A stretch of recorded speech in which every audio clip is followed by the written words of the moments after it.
right, our next book for the day is Matthew and the Midnight Money Van by Alan Morgan and illustrated by Michael Marchenko.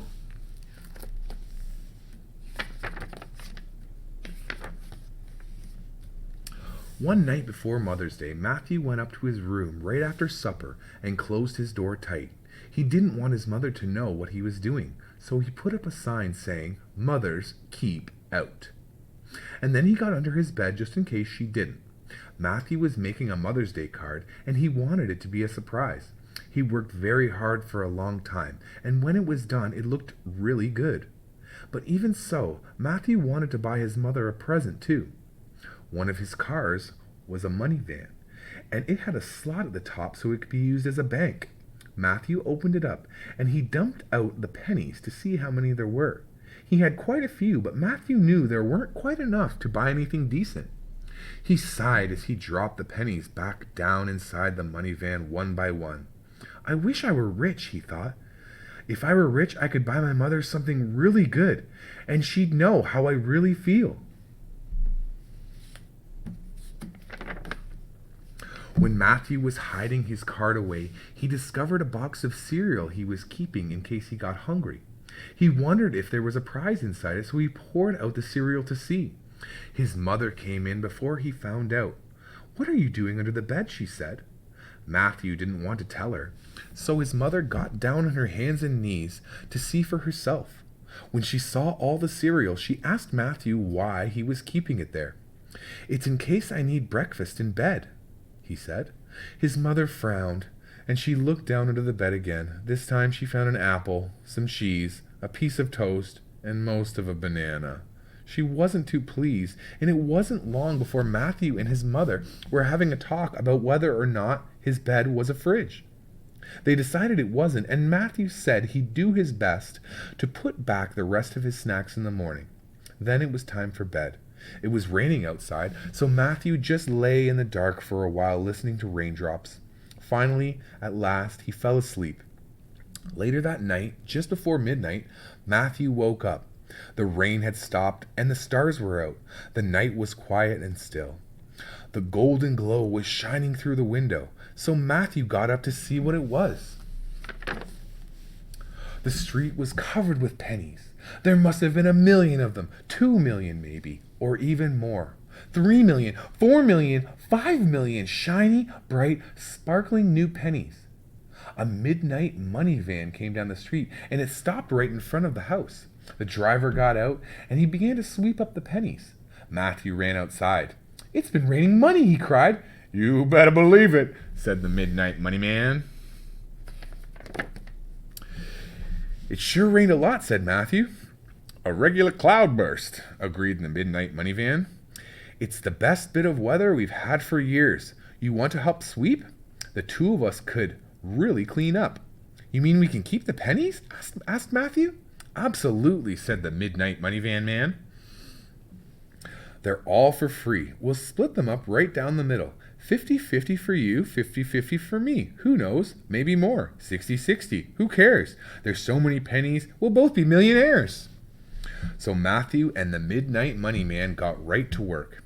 They swept and swept, and after a while they had a big pile of pennies.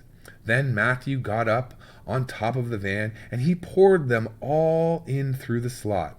"Let's drive around and get some more," Matthew said. "I'll bet there's some pennies on the other streets too."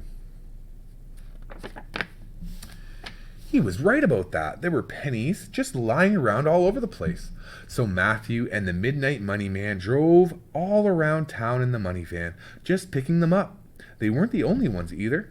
The midnight mounted geese police were cleaning the pennies up off the streets with a Bamboni machines. Many of the midnight turkeys were there. They were flipping the pennies up into the air, yelling heads or tails at the top of their lungs, and some of the sillier ones even flipped themselves to see which way they'd land. The mysterious moose was out there too, and the dangerous pigeons were hanging around, just lurking for trouble. When the van was all full to the top of the slot, the midnight money van checked the meter to see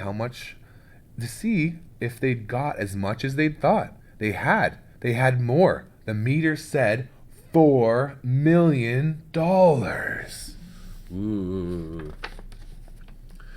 Matthew and the Midnight Money Man were both very hungry, so they went back to Matthew's house for a midnight snack. They had cornflakes and cola.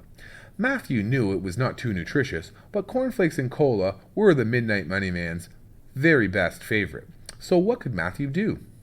My mother always says that the guest's always right, and I always do just what my mother says, Matthew explained. Good for you, said the Midnight Money Man. I'm the same way myself, whenever I can. There's no other person quite like a mother. Take mine, she's one of a kind. Then he took out his wallet and showed a few photos, so Matthew could see how she looked. She looks very nice. You must like her a lot, Matthew told him. We go back a long way, agreed the Midnight Money Man. I've known my mother for a long time too, said Matthew. That's on her fridge. I drew her myself. She's the very best mother that ever there was. And now that I'm rich, I'm going to get her the very best present there is. Holy goalies, said the Midnight Money Man. It's Mother's Day. I completely forgot. I've got to get something for my mother too. Let's go to the mall. They're having a sale. So Matthew and the Midnight Money Man got into the van, and they drove to the mall right away. Midnight Madness at the Midnight Mall, said a sign on the door. It was definitely true. The midnight turkeys were rolling all over the mall, doing skatey 8 kilos an hour on their skateboards. It's madness, they screamed. Then they threw all their cash up into the air and crashed into whichever wall seemed convenient. Are the turkeys here for the sale too? Asked Matthew. Sure, said the Midnight Money Van. We've all got a mother of some kind or another, even the turkeys. He was right about that. Everyone there had a mother somewhere, and they all wanted to get her something decent. The midnight mounted geese police brought suitcases with wheels underneath so their mothers could ride around airports. The dangerous pigeons bought spray bomb perfume. The mysterious moose bought a big box of candy, and he signed the card, "To my mom from Guess Who." The midnight turkeys went straight to the joke store, and they bought every dribble glass and whoopee cushion in sight. The Midnight Money Man got an electric fan to keep his mother cool. She gets hot in July, he explained to Matthew, and he decided to buy an electric blanket too, just in case she decided to get hot again in January. It didn't take Matthew long to find what he was looking for. There was a shiny new, solid gold, real diamond ring in the window of a jewelry store. Matthew knew it was just the sort of thing his mother really liked, so he went inside and asked how much. The ring cost a couple million. That'll clean you right out, said the Midnight Money Man. $2 million's too much for a Mother's Day gift. No, it's not, Matthew told him. My mother's the very best mother I know, so I might as well buy her the best. It was getting quite late, so the Midnight Money Man drove Matthew home, and he said goodbye. If you ever get rich again someday, give me a shout and I'll help you out, he called as he drove away. Okay, called Matthew back, I will. He went inside and he put the shiny new solid gold real diamond ring away in a very special place so it wouldn't get lost. Then he got into bed. Soon he was fast asleep. Later that morning, about 5, Matthew woke up. He knew right away what day it was, and he remembered all about the secret surprise he had brought for his mother. I hope it's still safe, he thought. It certainly was. It was very safe. In fact, it was so completely safe that Matthew couldn't even find it. He tried very hard to remember just where he'd put it the night before. He looked all around for an hour or more in all his most secret places. But even so, the shiny new, solid gold, real diamond ring just couldn't be found. Around about 6, he had to give up. It was getting quite late, and Matthew knew he wouldn't be able to give his mother such a big surprise if he waited much longer. My present has to be the very first thing she sees when she opens her eyes, he said. I'll have to think of some other thing I can give to my mother instead of a ring. Matthew decided that breakfast in bed could be quite surprising if done the right way. He went to his room and crawled under his bed. He put all the food he was saving there on a breakfast tray, and he carried it to his mother. Surprise! He cried. Happy Mother's Day! Happy what? asked his mother as she opened one eye. Happy who? So Matthew sang Happy Mother's Day to you until she could open her other eye too. Then he showed his mother the card he had made her, and he gave her some breakfast. His mother was certainly very surprised. So was Matthew. When he poured out the cereal, there was a shiny new, solid gold, real diamond ring that rolled out of the box and into the bowl. Holy granola! Cried Matthew. That's where it was. I knew it was somewhere. His mother didn't understand, so Matthew had to tell her all about the midnight money van and how it had been raining pennies that night. I bought you the ring at the midnight mall, he explained. It was the very best one, so I got it for you.